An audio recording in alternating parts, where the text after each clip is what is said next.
Բելարուսը Գերմանիային առաջարկում է վերացնել սահմանային արգելքները և վերականգնել պետությունների միջև հարաբերությունները, հայտարարել է Բելարուսի նախագահ Ալեքսանդր Լուկաշենկոն։ Առաջարկում ենք միասին հանել սահմանային և այլ արգելքները երկկողմ հարաբերությունները վերականգնելու նպատակով, ընդգծել է նախագահը։ Լուկաշենկոյի խոսքով դա հեշտ չի լինի, սակայն իրադարձությունների նման զարգացումը բխում է ժողովուրդների շահերից։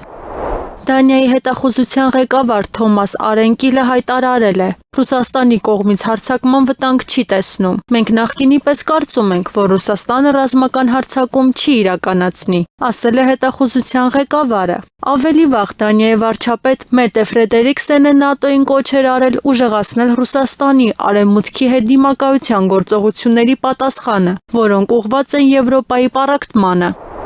1990 թվականին Գերմանիայի միավորումը նախադրյալներ ստեղծեց ԱՄՆ-ից Գերմանիայի կախվածության, ինչպես նաև ՆԱՏՕ-ի հետագա ընդլայնման համար դեպի Արևելք, հայտնել է Գերմանիայի սահմանադրության և ինքնիշխանության խորհրդի ղեկավար Ռալֆ Նիմայերը։ Միավորումը ստեղծեց ոչ թե ազատ և ինքնիշխան Գերմանիա, այլ պահպանեց ԱՄՆ-ի վասալ օկուպացված պետությունը, նշել է խորհրդի ղեկավարը։ Նիմայերի խոսքով, առանց Գերմանիայի միավորման Արևելյան Եվրոպայի երկրները չէին անդամակցի Հյուսիսատլանտյան դաշինքին։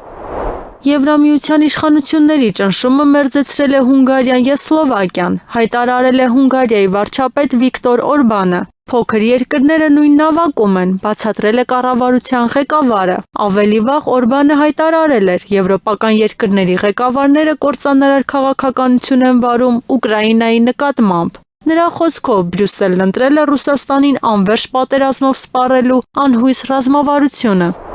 Ամերիկացի միլիարդատեր Իլոն Մասկը Մեծ Բրիտանիայի վարչապետ Քիր Սթարմերին անվանել է անխելք դերասան միգրացիայի հարցում նրա դիրքորոշման պատճառով։ Սթարմերը անխելք դերասան է, մյուսները նրան հուշում են, թե ինչ ասել, հայտնել է միլիարդատերը։